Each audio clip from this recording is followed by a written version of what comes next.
Welcome to Single Mom Survive and Thrive. Just me plus three, but we're living our best life. Hello, everybody. Happy New Year. Happy 2023. Oh my gosh. I'm going to be 43 this year. Oh, did I just tell you guys all that? Wow. Anyway, Happy New Year. New me, new you, new mom, new everything. And I hope you all have a lovely 2023. That's my hope for all of you. So, welcome everybody to this episode to kickstart my new year. I again want to apologize for not having a more well put together schedule of my episodes.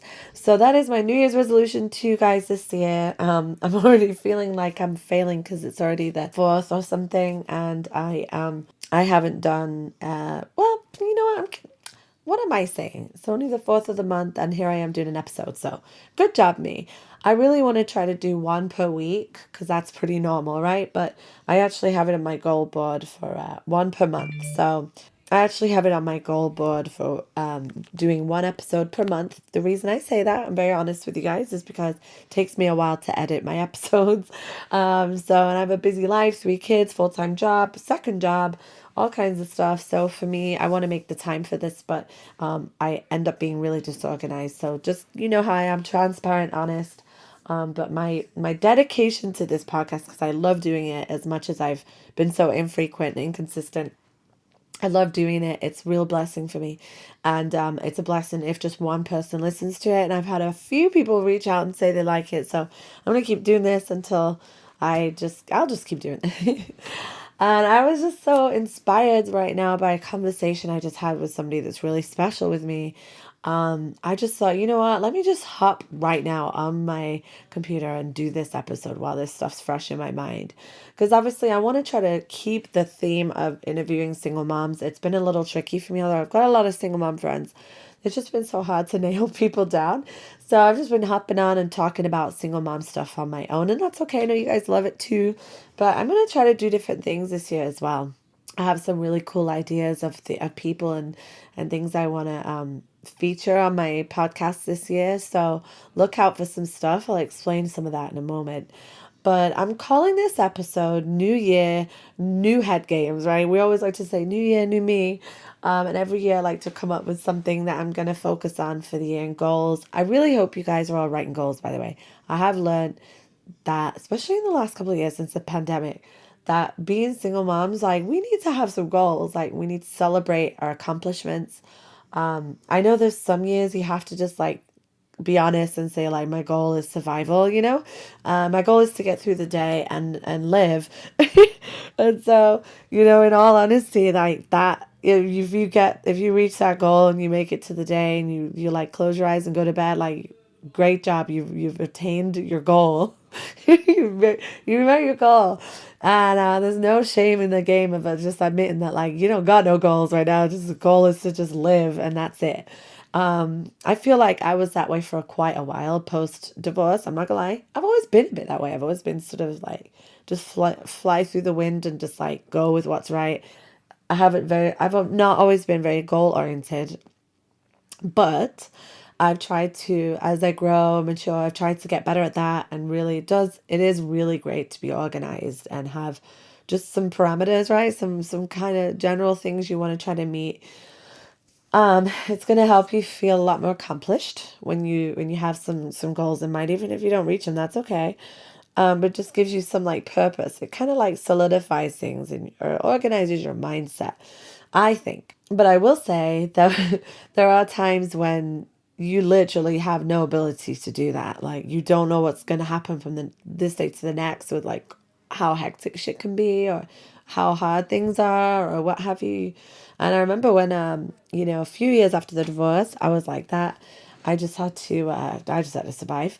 I couldn't have even had a discussion like this about, about survival. I was just in survival mode. And so when it came to like I've had a lot of great healing, and everything was just, as a reminder, I got divorced in 2014.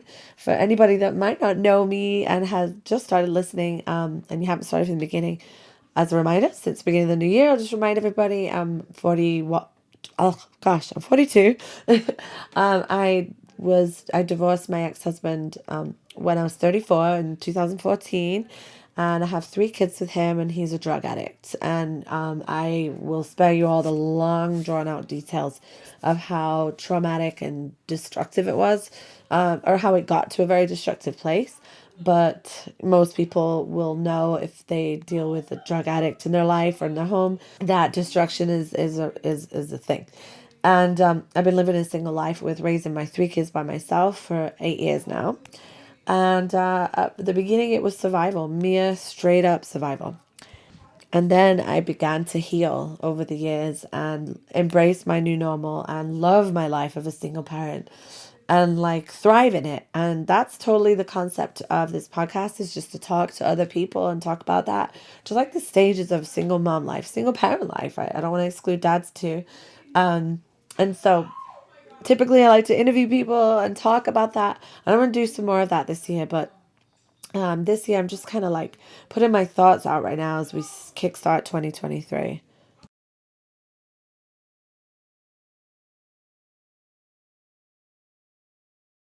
So, typical situation here. I just had to pause my podcast and yell at my kids for screaming. It's like, you guys kind of just say this for a moment. All parents will agree. This is always how it goes. The whole evening, it's been silent in my home. My kids have been in the rooms doing their thing on the phones with their friends. The second that I hop on a phone call or I have to try to do something where I'm embracing this quiet, I'm in my room, the door is closed, that second is the moment they're out in the living room, kitchen, screaming and yelling, right? Typical. You're on the phone, your kid's pulling your shoe or your leg, like, Mommy, Mommy, Mommy. I'm on the freaking phone. You didn't want to talk to me a minute ago when I wasn't on the phone, but now I'm on the phone, you want to talk to me. Always the way. The minute I say I'm going to be recording a podcast episode, they're loud as fuck. Seriously. That shit drives me crazy. Anyway, moving on. And so I wanted to start this year off with filling you guys in on how my life has changed in the last few months. I may have talked about this. I've been doing this podcast technically now since 2020. So even though I haven't got that many episodes, so you guys have seen me have quite a journey of the last 2 years. When I first started doing the podcast, I was dating this guy. I had, just to fill everybody in, I was technically have been single and divorced since 2015, right? 2014, but divorce final 2015. I've had a few boyfriends and dating scenarios, right? For whatever I could do. And then in the recent year or so, I wasn't going out with any. After I met Josh in 2020, he was like my first significant like boyfriend, I would say. And it went well. It was a nice relationship, but it was a very broken one that was very emotional in the end. It just was sort of like an eye opener to how I always tend to go for the same guys. And so since then, I wasn't dating. My ex-husband relapsed anyway. So we went back to a place where I was, once again, full time, just managing the kids and their broken hearts. So all of 2021, I didn't date. And then towards the end of 2021, I started dating guys again. And they were just douchebags pretty much here, there, and everywhere. And then 2022 came around, and I, early part of the year, started dating. I've always been open to dating, even in my single life. I just haven't put a lot of effort into it. I've spent a lot of time focusing on other things and hobbies and friends and outside of work, my kids, all of that. But I decided to try the online dating thing again. So I met this guy. His name is Michael. I met him on Bumble, everybody. So if anyone's out there wondering what sites to use, I highly recommend Bumble. Some of my friends are like, try Hinge, try OkCupid, this and that. But I don't know, we should probably do a whole episode on online app dating, because to me, it's all like really rough. But it's sort of the way people meet today. Everybody I know that's like with somebody that's a pretty significant person, I feel like they've met them through an app, or at least in the last couple of years. Anyways, so I met a guy named Michael, and he is somebody I've been dating. We met in April, earlier this year. I'm just kind of filling you all in. And there's a reason I'm gonna go I'm going to get to the point of my episode in a little bit here, but I just want to kind of fill you guys in. And it's actually really exciting. I haven't talked about him a whole lot. I think I've mentioned in these episodes I've been dating him, but when I first started dating him, I was dating other dudes too. So it was really casual, and I wasn't sure if I, really liked him that much. And then probably closer to the summer, I found myself just dating him. So I never thought I'd be like a person that's like dating a couple of people at the same time, but I was. Um, I wasn't doing that on purpose. It was just sort of like the timing of it. I wasn't seriously dating anybody. There was just a couple guys that I was sort of dating. Anyway, I highly recommend trying that out. By the way, ladies or guys out there, if you've never done that, it's pretty funny. It's sort of like build your self-esteem a little bit. Like, wow, I can actually date multiple people at once. It's kind of funny. If you do it right, you're not like cheating on people. I'm not trying to say cheat, right? And like have a relationship and then cheat on them, but like if you're not in an exclusive I'm just dating you, dating me thing, and you can be dating multiple people, they won't need to know. That's not their business. But you could be enjoying the fact that you're like going out with this guy on Tuesday and another guy on Wednesday, and they don't need to know that. But you feel powerful. I'm just saying. It's a very powerful, empowering thing. So I highly recommend it. Anyway, so I met Michael in that sort of casual environment, and we've just been casually dating through the summer. And then I found myself like just dating him. And he's a very like casual type of person. He just likes to be in the moment. But we've grown into this exclusive thing. Like I'm dating him and he's dating me. So I want to talk about that. And the reason my episode title this week or this month, the reason for the name of my episode being New Year, New Head Games, is because this relationship, that now that I will call this a relationship, has created new head games. Like I had just had an hour-long conversation with Michael, standing outside of my front doorstep for a whole hour in the cold because I got into a headspace right before he left. Like I felt like he said something small and minor that triggered me. And I wasn't realizing it had triggered me because I was sort of like, I kind of got in a funky, weird place. And I was playing head games with myself. And suddenly I was interpreting that little comment that he made to be a message of like, he doesn't feel the same way about me as I do about him. He doesn't care about me like I care about him. And I started tripping in my head, and I started acting a little different and cold. And then when he left, I was like, okay, bye. He was like, what's wrong? And I started tripping. I was like, you know what? Like, this is a conversation him and I have had a lot. But I was basically in so many words saying, I don't know if you feel the same about me as I feel about you. And he's like, why would you say that? I'm always here with you. I'm always with you. Like, how? And I spent a whole hour, like, the good thing about this guy, Michael, I will have to tell you guys, he is such a great guy to stand and talk to, and talk things out with calmly. We both calmly talk about things, and that's a beautiful thing to me that I've never been able to, like, that would usually like blow up into some sort of like argument because the guy'd be like, why are you fucking tripping? Like, what do you mean you don't think that I love you?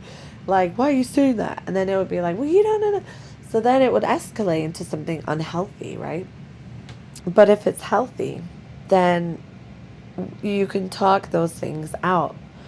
And he did help talk me off the ledge and really made me feel like, no, I care about you a lot. Like, I do have a hard time saying girlfriend and I love yous, because for me it's just a little too, like, it's just a thing I'm not that comfortable with. I don't like to say that stuff, but I do say that I'm dating you and I'm only dating you. So it's like, and I know he really is. He's a very kind, genuine, like, transparent, honest, like, I can't say enough great things about this guy. But I still feel insecure with him. And I want to bring that topic up. Like, I want to say to all you single moms out there, raise your fucking hand right now, struggles with that. when you're dating somebody, and even if you've met that great guy that does a lot to make you feel secure. Now, don't get me wrong, he's not the guy that brings flowers. He's not the guy that writes me love letters. He's just that guy that's consistently there. He'll text me every day, call me, be there, hang out with me. And very much with his actions show that he cares and that he wants to be with me. But somehow I'm not feeling it from him sometimes because maybe I'm not getting the expression the same way I express it to him. Like, I'm already like, I love you, and all of this, right? I I feel like I throw myself out there verbally and expressively.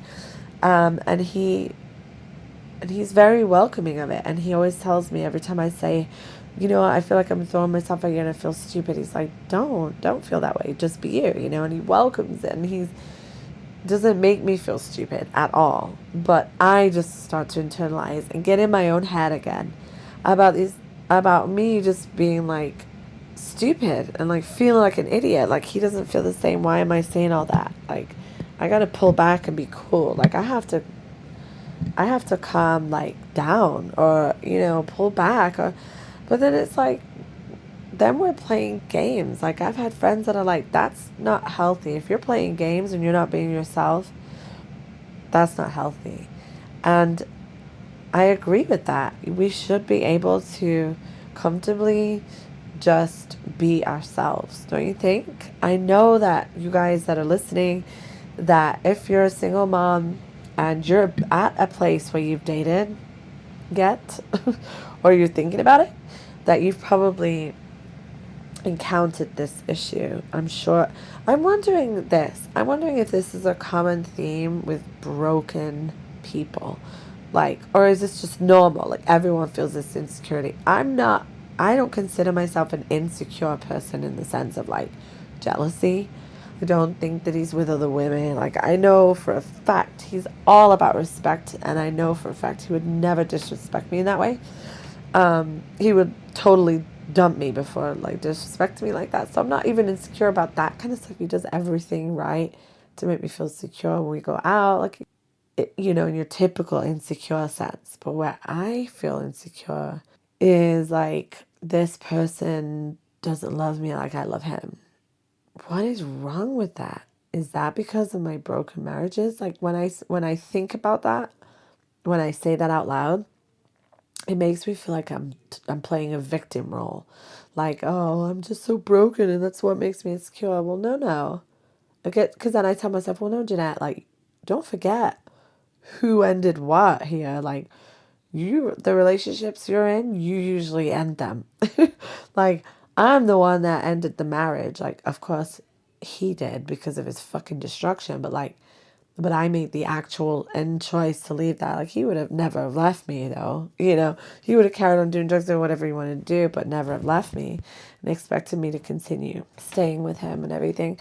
So my point is, like, we all, like, when a relationship doesn't work, we all get broken from it, right? The guy does, the girl does. We all get scarred, right? I was just talking about this with Michael at the door right now. We all get scarred from things in our life. And it's like, when I was just using this analogy, when you fall and you cut yourself or whatever, you cut yourself, you got this untouched, healed, perfectly well, great skin, right? Like a canvas. And then you cut it, and then it's sewn up, and then it's scarred. The scar's forever. And that skin is delicate for the rest of your life. Always a delicate area, that scar, right? It's thinner, it's more, I had back surgery, so the muscles in my back were always going to be weaker because they were cut through, right, when they had to get through my back. So that weakness will always be there for the rest of my life. I have to be gentle with it. It's delicate. So it's the same thing when we incur a painful experience from a damaged relationship, a divorce, being cheated on, being abused, whatever it might be that's really fucked with you at some point. That damage from that never completely goes away. It's a healing that happens, but the scar is always there. And that scar is like touched upon when you're with somebody in a new relationship. Don't you think? That sort of just dawned on me. It's almost like when I go to the gym, right? My back hurts. Like it just aches more than usual because I'm touching on the scarred muscle from my back surgery.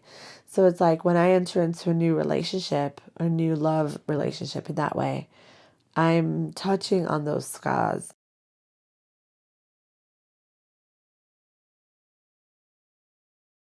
thing, and we were talking through it, and he made me feel better and everything. And I brought that up to him, and I said, I'm not trying to say like I'm a girl with all this baggage, but we're human beings, and the older we get, I'm 42 now, the more experience I've walked through, the more situations like that, like scarring that I'll be carrying from previous damage, right? In addition to that, though, there's more wisdom I'm gaining and things I've learned and strengthening I've had from it. So let's go back to that analogy, right? Let's go back to that analogy. The gym, when you go back and you work harder at strengthening those muscles after that, then you just probably are even stronger than before. So it's almost like a lot of good comes from all the damage too. But it's scary because that shit gets touched upon and it's painful. And I just realized that tonight. I'm like, fuck, like when you go through life as a single parent after like really spend that time healing and you just develop this safety cocoon life post divorce. Like I've lived alone, well, with my kids obviously, my whole life since I left Matt, right? And it's a safety zone. Like I was talking to Michael tonight, he was here, and I was like, and he's never lived with a girl his whole life. He's 42 in March, so he's like 10 months, he's like just under a year younger than me. So it's like my age. And he's never lived with a girl. So he has a safety cocoon as well. And so I've developed an 8 year long safety cocoon. Like, okay, so backtrack. Before that, when I lived with Matt, I lived with him for 10 years. So prior to that, I never lived with the guy. I've just only ever lived with Matt. But I jumped right in when I was 25 with him and lived with him. So I went from living with roommates to living with a boy, right? A boyfriend. And then we got married and had kids. So I jumped right into that. And then after that, I've always been living by myself with my kids, obviously. For me, it's like, how can you not have lived with somebody at least and given that a try? He hasn't let himself go to those deep, vulnerable places yet. He hasn't done it. He's protected his heart enough. Like he's been hurt before. I don't know to the extent, but he's never gone so deep with anybody that he's ever been able to get that hurt. He hasn't been married, he hasn't had kids, and I just think that it's scary. It's scary for me. The whole thing is really scary. I'm feeling very scared tonight about, like, also he doesn't have kids, right? And I do, and he likes my kids. He gets on with my kids really well, and there's starting to be some good bonding there, but at the same time, like, I talked to him today about kids. I'm like, I've already told you that I'm gonna be 43 in 5 months. So I like my clock is like I'm if I have a kid this year, that would be old as fuck. Like any older than 43 is just not acceptable in my mind. Like, and that's old as fuck anyway. So I was always like, nah, 40 is not right. Anyway, I can't even believe I'm talking about this, but it's like he hasn't had his own kids. So he hasn't been asking and saying he wants them, but I'm afraid, like, what if I just have so many fears going through my mind right now, and I just realized, like, this is a great way to start the year, these head games, right? Just wondering if this is a good idea for me to enter into this with him. And it's like, I have to decide if I want to continue with somebody who's not really sure. Like, he's not said that he wants to not have a girlfriend and be in a serious relationship. He does, but then again, he's not wanting to say that he wants to be in a serious relationship. So that leads me to the next thing I'm about to say, which I'm very excited about. He actually suggested this. He said, why don't we get on the podcast and talk about this? I want to ask you some questions.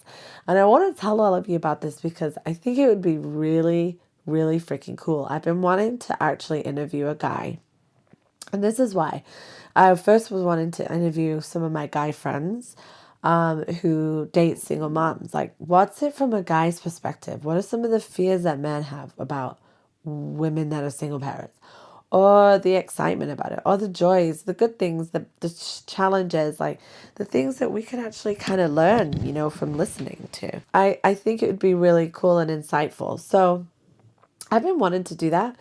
And he actually today said, why don't we hop on an episode and we discuss some of this stuff and I can ask you questions. And then I told him, yeah, let's do it. And then I'll ask you questions. And I think it will be really neat for you guys all to hear like the way our conversation went tonight, but on a freaking podcast episode. And I can't wait to get that one recorded. He said he's totally down for it. So I'm hopefully going to get that done in the next week or so, week or two. But I wanted to let you guys know about that one. That's coming. That is coming because that is going to be so insightful. And I think it could be really healing for me as well as for him to hear us both talk about this and then listen back to it. So I wanted to let you guys know that that's going to be coming. We're going to talk and we're going to talk about this stuff on this podcast. And I think you guys might get some pretty cool entertainment from that. And I would love to hear your opinions and feedback afterwards. And I think you guys will really like him. He's a really great person. And that's one of the things that I have to say above all is whether him and I end up in this like futuristic relationship together or not, I don't know. But he is such a good guy. And overall, I'm just glad that, he's in my life. And I think you guys will enjoy talking to him, like hearing him talk. And so I'm super excited about that. But that will be an interesting episode. But getting back to the head games, like whether it's him or a different guy, like, don't you agree that being a single mom and trying to fucking date in any kind of serious capacity is ever so difficult? There's so many things at play. So many things. The very most important thing is, how does this person in my family gel? How do my kids and this person gel? For me, it's very important. I know you all agree that is the most important thing. As a mom, we have to protect our kids. So, I know that he's a special guy to me, and I know that he's great with kids and safe with them. But I haven't seen like a serious bond with them enough yet where I feel like that is something that I don't know if I see. Like, I don't know. My question is, when do you know? Like, I hear some women say, like, oh, I just knew, he wanted to adopt them, and then, is that like fairy tale shit, or does that really happen? Or is it, and then I often see a lot more of the negative stories of guys coming in and it's seeming like that, and then they leave, or they separate, or there's some tough times. Like last couple of summers ago, I went on a cruise with my kids, and I was at a bar. There's so many bars in the cruise ships, and I was talking to this lady at the bar. It was a karaoke bar. I was waiting to get up and sing on my own. Yes, ladies, I do that. Um, I am the karaoke queen over here. And she was talking to me. She was like, oh, are you by yourself? I was like, yes, I am. Like, the kids were back in, the room or whatever.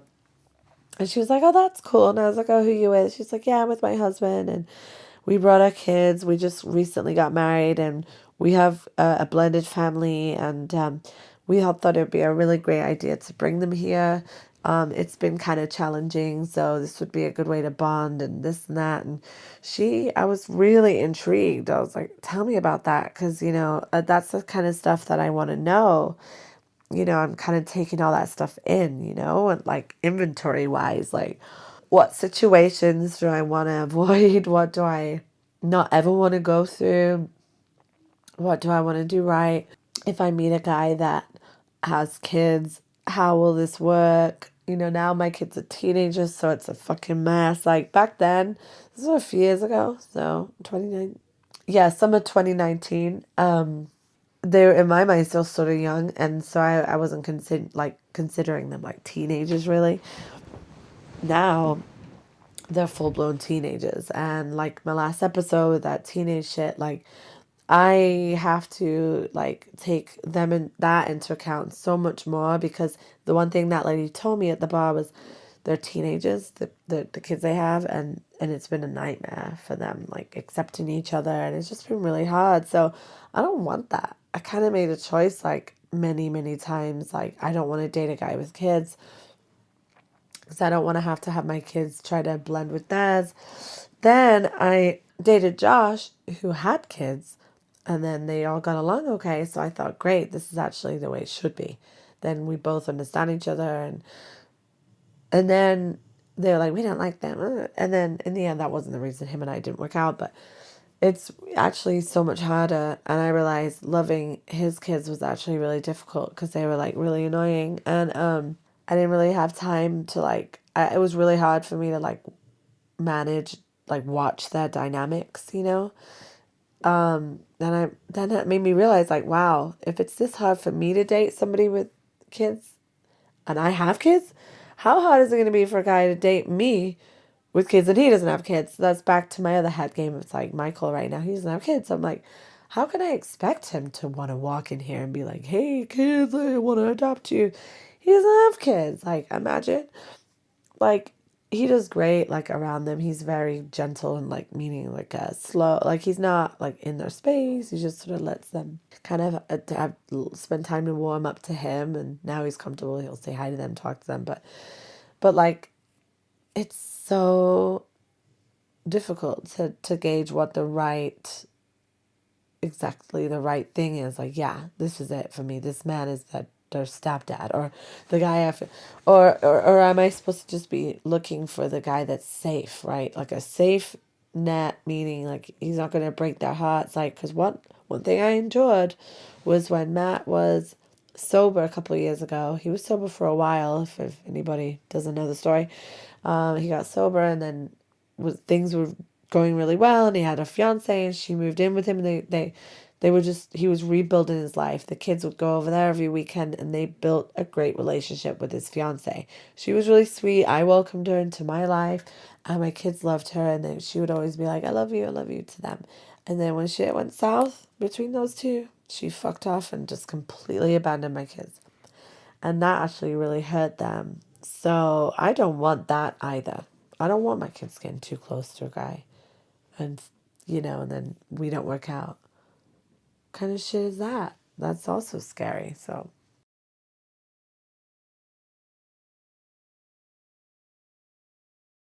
I don't know, guys. I seriously think that waiting till kids are out of the house today is a really wise piece of advice. Someone once told me that. Maybe it's just destined for me to like be like old and dating, one of those senior like dating sites. Our time. That's probably me in my 60s, like late 60s. Like, I just met my person, 68 years old. I met my person, and our grandkids get along great. Oh my gosh. I can't believe I'm saying that. It's like, no, like, I want to be sexy still and have like great sex with my new person, and I want to be in my late 60s. Like, what?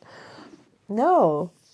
Oh man, it's a head game. It's a head game that I'm like entering into in this new year, and I need to like kick back, and I need to make a very intentional choice to not think about that, and just be very like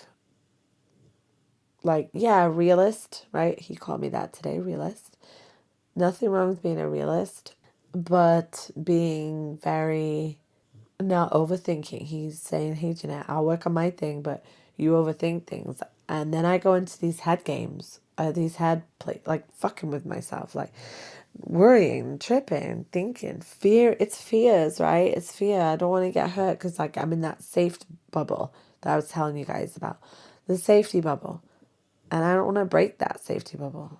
I want to love people. I have such a big heart. I'm such a loving person. So it's like I desire that love, right? So I go after it. I go like meaning when I say go after it, I don't go like, I'm gonna go find a boyfriend, but I mean like I openly date people because I'm open to stuff.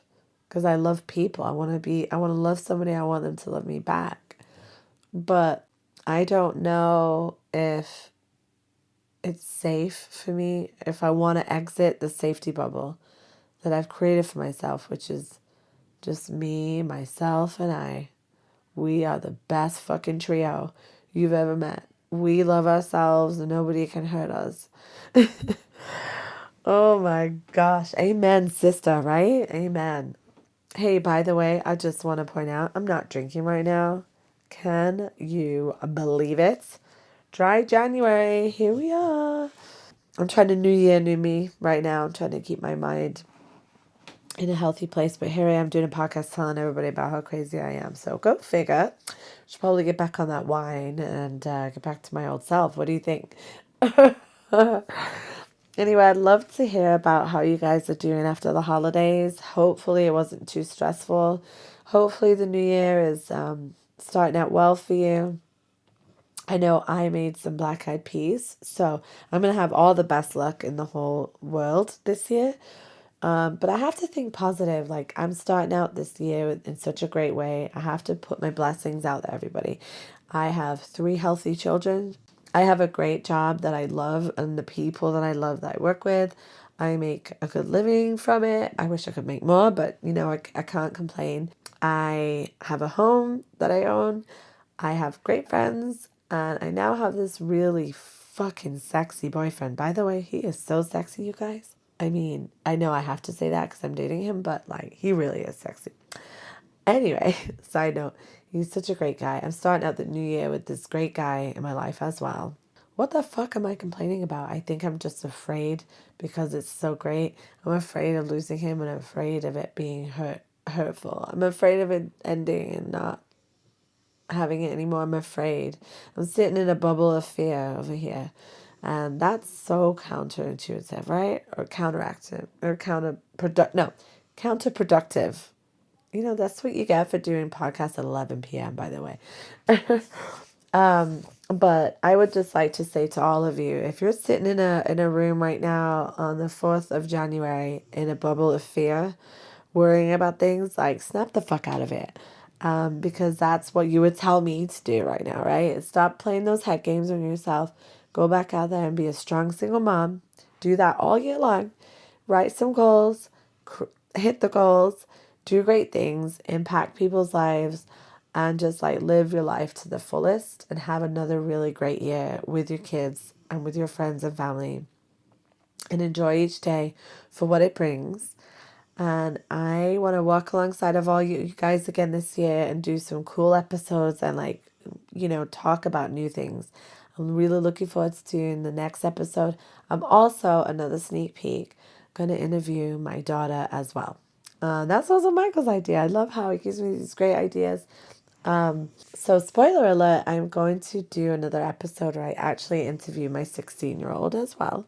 And we're going to talk about the life from her perspective and how single mom life impacts her as a child. I'm not going to lie though, it's going to be a tough one for me. I'm excited about it. I think it's going to be great. You guys are probably going to get a lot from this episode, but I'm nervous. It's going to be a really deep place for us that I'm almost scared to go to, but I'm willing to do it and try it. And I think it'll be really, really impactful for me and for her and for a lot of you guys listening. So also stay tuned very soon for that one. But meanwhile, I love all of you guys for listening. So thank you. And I really hope that you all closed out 2022 in a great way and that you've kickstarted 2023 in an even more amazing way. And please keep listening and looking out for my episodes. I'm so grateful to those of you that listen and support me. And I don't mean financially, but I mean like just by listening and like shoot me a message sometimes and telling me how much you like my episode. I love that shit. It makes me feel so happy. And those of you that have messaged me, you'll always get a message back from me on the Facebook or Instagram page. I will always message you. I am not famous or anything. I'm just a person that does a podcast in my bedroom. So I'll always shoot a message. We can be friends. Just message me and we can be friends. But I just love hearing from you guys. It really, really strengthens me. And I know that like we're all here to walk alongside each other with this stuff. So just reach out anytime. But please keep listening. And I love that this is even an option for me. So thank you. Let's all cheers to. I'm obviously holding an imaginary glass of wine because I'm not drinking right now. But cheers to a fucking awesome year of new year, new us, and new healthy head games, right? Like, let's get our minds in a healthy place and be awesome moms for our kids, have great friendships and other relationships around us, and like, let's just walk strong this year, right, ladies? Like, let's step out of survival and get into thrival. I always call it thrival mode.